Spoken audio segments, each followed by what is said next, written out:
거부 반응이 일어나지 않게 크게 차이는 나지 않습니다. 아무도 쓰시는 경험이 없으실 겁니다. 그때는 쓰는 재료는 이제 실리콘으로 이렇게 돼가지고 모아준다든지.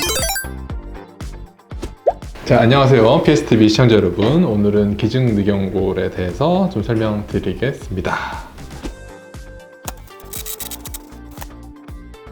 보통 이제 우리가 코 성형을 할 때 비중격 연장술을 활용한 수술을 할 때는 튼튼한 지지대가 필요해가지고 보통 일반적으로 자가늑연골을 이제 많이 사용해서 수술을 했었습니다. 근데 아무래도 자가늑연골 같은 경우는 뭐 몸에 흉터 작지만 남길 수밖에 없고, 그 다음에 통증도 좀 있고, 그 다음에 병원마다 차이는 있겠지만은 조금 자격이 있기 때문에 모든 사람한테 자가늑연골을 하자고 할 수는 없었어요. 그래서 대체제로 나온 게 기증늑연골이라고 보시면 됩니다. 말 그대로 늑연골인데 기증받은 늑연골, 우리 몸에서 거부 반응이 일어나지 않게 처리를 해서 나온 제품을 기증늑연골이라고 생각하시면 됩니다. 기증늑연골이 사용되는 포인트 자체가요, 자가늑연골을 쓰는 포인트와 크게 차이는 나지 않습니다. 일단 지지대로 세워주는 재료가 제일 첫 번째로 쓰이는 재료가 비중격 연골인데요, 비중격 연골이 작을 때 보통 옆에 보충해서 사용되는 경우가 많다고 생각됩니다.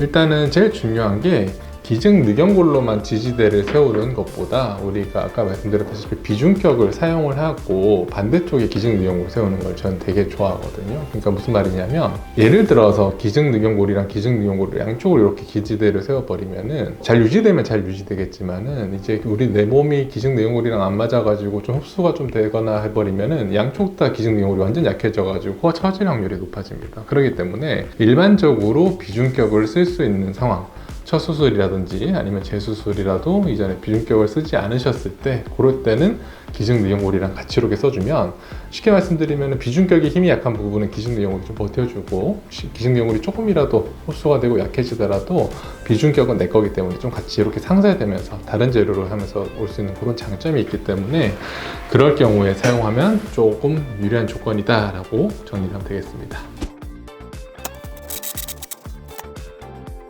실리콘 염증이랑 비슷하게 가신다고 보시면 됩니다. 실리콘을 쓴다고 100% 다 염증이 생기는 것도 아니고, 그렇다고 실리콘을 아무리 깨끗하게 쓴다고 염증이 제로인 건 아니에요. 근데 기증늑연골도 마찬가지거든요. 기증늑연골이 그렇게 흡수가 많이 되고 처지고 이러는 재료였으면 아마 강남 바닥에 아무도 쓰시는 병원이 없으실 겁니다. 근데 아주 드물게 그렇게 흡수가 될 케이스가 있어서, 아까 말씀드렸다시피 비중격을 못 쓰는 상황, 양쪽 다 이렇게 기증늑연골을 세워야 되는 경우는 저 같은 경우는 자가늑연골을 조금 더 추천드리는 케이스가 있긴 하고요. 그렇게까지 흡수율이 많지는 않으니까 너무 걱정 안 하셔도 될 것 같습니다.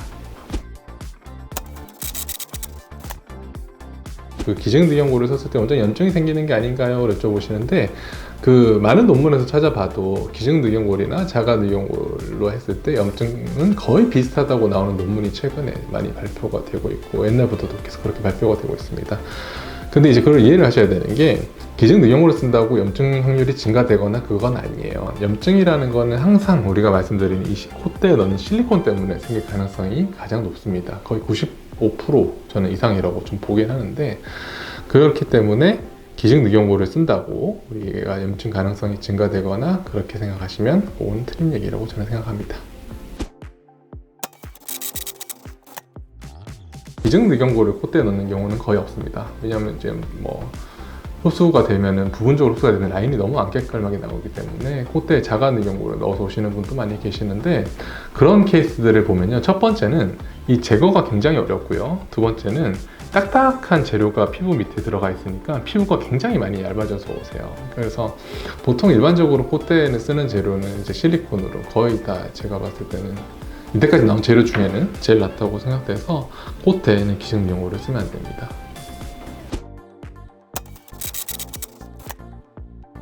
사실 와피 현상이라는 거는 이제 자가늑연골에서 많이 나타나는 현상이고, 그게 보통 채취하고 얼마 되지 않아서 카빙을 했을 때, 혹은 여러 가지 이유 때문에 생긴다고 보는데, 사실 기증늑연골은 처리를 다 하고 나온 제품이라서 그 와핑 현상 생길 확률은 제 경험상으로는 자가늑연골보다 현저히 떨어집니다. 그럼에도 불구하고 와핑 현상 또 안 생기냐 그러면 그것도 아니기는 해요. 그래서 만약에 그런 앞니 현상이 있다 그럴 때는 첫 번째는 카빙을 예쁘게 해가지고 다시 똑바로 펴서 사는 방식이 있을 거고, 두 번째는 반대편 비중격이라 대줄 때 그 휘인부 자체를 좀 상쇄시킬 수 있게 이런 식으로 좀 만나지, 이렇게 휘었다가 이렇게 좀 만나서 한다든지, 이렇게 되면 이렇게 돼가지고 모아준다든지, 그런 식으로 좀 생쇄시켜주는 방향으로 우리가 접근을 하면은, 오히려 기증늑연골로 했을 때 휜다는 개념 자체는요, 그 아까 말씀드렸다시피 어느 정도 부분적으로 흡수가 돼서 이게 이렇게 서 있어야 되는데 약해지니까 이렇게 쓱 쳐지면서 휘는 경우가 많아요. 그래서 그거 같은 경우는 자체가 휜다기보다는 흡수로 인하는 거기 때문에 약간 별개로 봐야 될 거긴 합니다.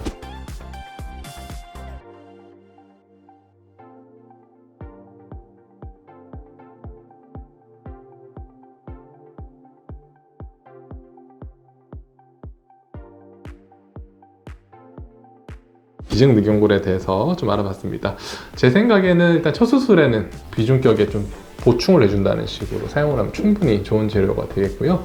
이렇게 뭐 모델 해서 여기 흉터가 있으면 안 된다든지, 아니면 난 무슨 코 수술하는데 뭐 갈비뼈가 있어서 못 하겠어요 라는든지, 아니면 나 통증이 너무 무서워요 라는 케이스들, 그런 분들이 계시면은 기증늑연골도 잘 썼을 때는 충분히 좋은 재료가 될 수 있으니까는 그거는 상담 오셔서 여쭤보시면 제일 좋을 것 같습니다.